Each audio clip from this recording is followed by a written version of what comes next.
कि तलवार, धनुष और पैदल सैनिक कुरुक्षेत्र में खड़े हुए।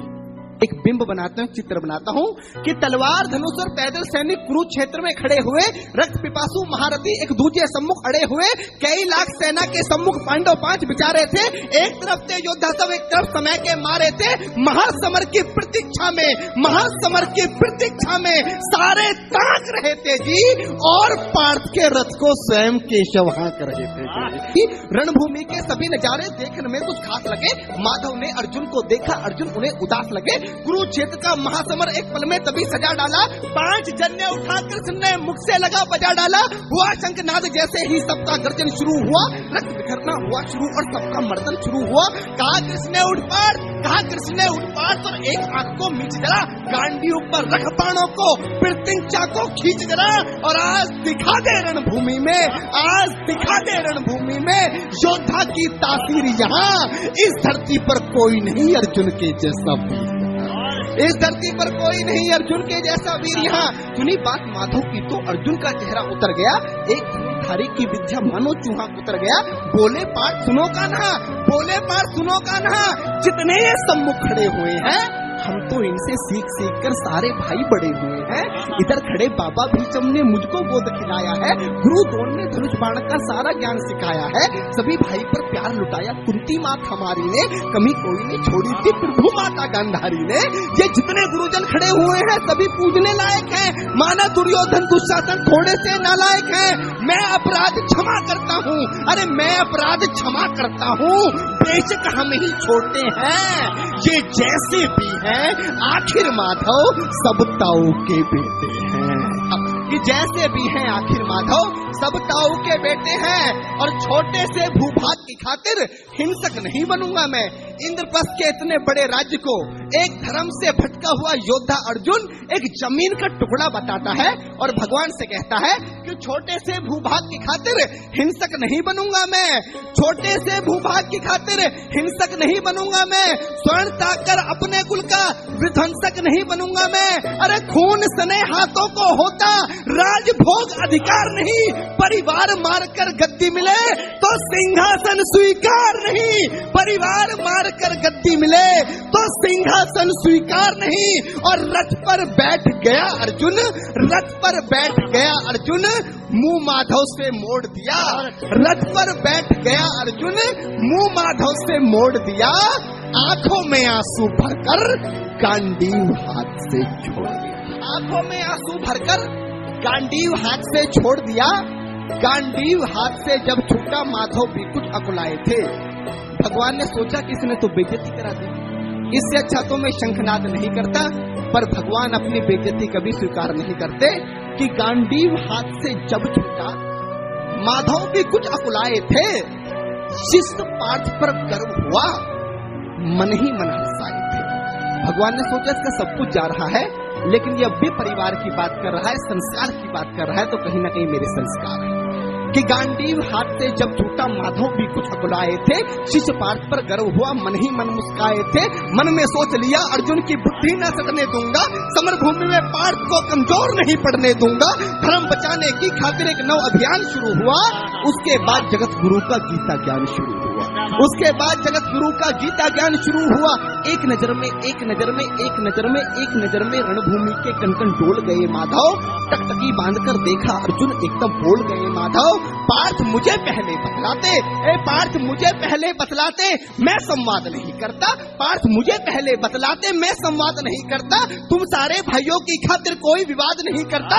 पांचाली के तन पर लिपटी साड़ी खींच रहे थे वो, दोषी वो भी उतने ही हैं, जबड़ा भींच रहे थे जो। घर की इज्जत तड़प रही, कोई तो टूक नहीं बोले। पौत्र बहू को नगन देखकर गंगा पुत्र नहीं खोले। तुम कायर बनकर बैठे हो, ये बात बड़ी बेशर्मी है। संबंध उन्हीं से निभा रहे जो लोग यहाँ अधर्मी है। हे पांडु के पुत्र, अरे हे पांडु के पुत्र, धर्म का कैसा कर्ज उतारा है। अरे शोले होने थे आंखों में पर बहती जलधारा, शोले होने थे आंखों में पर बहती जलधारा है। और गांडीव उठाने में पार्थ, गांडीव उठाने में पार्थ जितनी भी देर यहाँ होगी, गांडीव उठाने में पार्थ जितनी भी देर यहाँ होगी, इंद्रप्रस्थ के राज्य भवन में उतनी अंधेर वहां होगी। अधर्म धर्म की गहराई में खुद को नाप रहा अर्जुन, अश्रुधार फिर तेज हुई और थर थर कांप रहा अर्जुन। हे पार्थ मुझे बतलाओ, कुलनाशक कैसे बन जाऊं, रक्त सिंहासन लाशों पर मैं शासक कैसे बन जाऊं, कैसे उठेंगे कर उन पर जो कर पर अधर लगाते हैं। कर का मतलब होता है हाथ, अधर का मतलब होता है होठ। जो मेरे हाथों को चूमते हैं उस पर हाथ कैसे उठाऊं, कि कैसे उठेंगे कर उन पर, कैसे उठेंगे कर उन पर जो कर पर अधर लगाते हैं।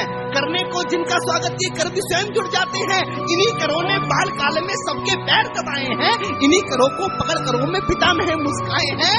अपनी बाणों की नोक जो इनकी ओर करूंगा मैं, केशव मुझको मृत्यु दे दो उससे पूर्व मरूंगा मैं। केशव मुझको मृत्यु दे दो उससे पूर्व मरूंगा मैं। बात युद्ध के मुझे न कुछ भी पास दिखाई देता है। माधव इस रणभूमि में बस नाश दिखाई देता है। जिंदाबाद। माधव इस रणभूमि में बस नाश दिखाई देता है। बात बहुत भावुक थी किंतु जगत गुरु मुस्काते थे और ज्ञान की गंगा निरंतर चक्रधारी बरसाते थे।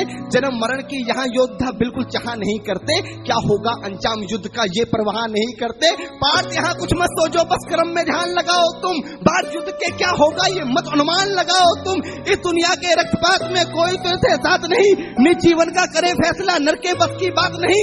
तुम न जीवन देने वाले नहीं मारने वाले हो, न जीत तुम्हारे हाथों में तुम नहीं हारने वाले हो। ये जीवन दीपक की भांति यूं ही चलता रहता है, पवन वेग से बुझ जाता है वरना चलता रहता है।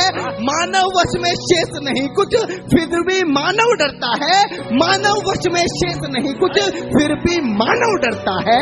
वह मरकर भी अमर हुआ जो धर्म की खातिर मरता है, वह मरकर भी अमर हुआ जो धर्म की खातिर मरता है। न सत्ता सुख से होता है न सम्मानों से होता है। डॉक्टर साहब अभी यहाँ पर शहीदों की बात की, दुनिया का सबसे बड़ा सम्मान क्या होता है? पार्थ ने गीता में अर्जुन को बताया कि ना सत्ता सुख से होता है ना सम्मानों से होता है, जीवन का सार सफल केवल बस बलिदानों से होता है। जीवन का सार सफल बेहद बस बलिदानों से होता है और देहदान योद्धा ही करते हैं।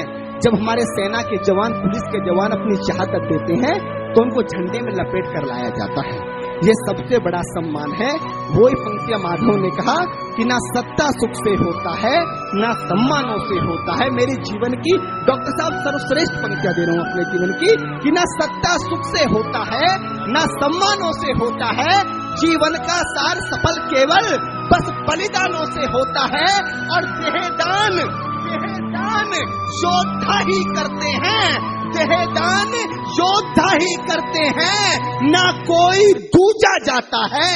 देहदान योद्धा ही करते हैं ना कोई दूजा जाता है। रणभूमि में वीर मरे तो शव भी पूजा जाता है।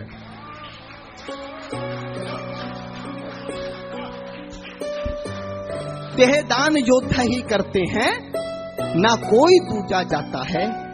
रणभूमि में वीर मरे तो शव भी पूजा जाता है। और योद्धा की प्रवृत्ति जैसे खोटे शस्त्र बदलती है। कविता की एक सर्वश्रेष्ठ पंक्तियां देता हूं क्योंकि गीता में भगवान कृष्ण बताना क्या चाह रहे थे कि योद्धा की प्रवृत्ति जैसे खोटे शस्त्र बदलती है। पंक्ति पर आपका ध्यान चाहूंगा कि योद्धा की प्रवृत्ति जैसे खोटे शस्त्र बदलती है, वैसे मानव की दिव्य आत्मा दैहिक वस्त्र बदलती है। वैसे मानव की दिव्य आत्मा दैहिक वस्त्र बदलती है। ये मान और सम्मान बताओ, जीवन के अपमान बताओ। उसके बाद अर्जुन कहता है कि मान और सम्मान बताओ, जीवन के अपमान बताओ। जीवन मृत्यु क्या है माधव, रण में जीवन दान बताओ। काम क्रोध की बात कही तो मुझको उत्तम काम बताओ। अरे खुद को ईश्वर कहते हो तो जल्दी अपना नाम बताओ, खुद को ईश्वर कहते हो तो जल्दी अपना नाम बताओ। इतना सुनते ही माधव का धीरज पूरा डोल गया। 3 लोक का स्वामी फिर बेहद गुस्से में बोल गया, अरे कान खोलकर सुनो पार्थ, मैं ही त्रेता का राम हूँ। कान खोलकर सुनो पार्थ, मैं ही त्रेता का राम हूँ। कृष्ण मुझे सब कहते हैं, मैं द्वापर का घनश्याम हूँ। रूप कभी नारी का रखकर मैं ही केस बदलता हूँ।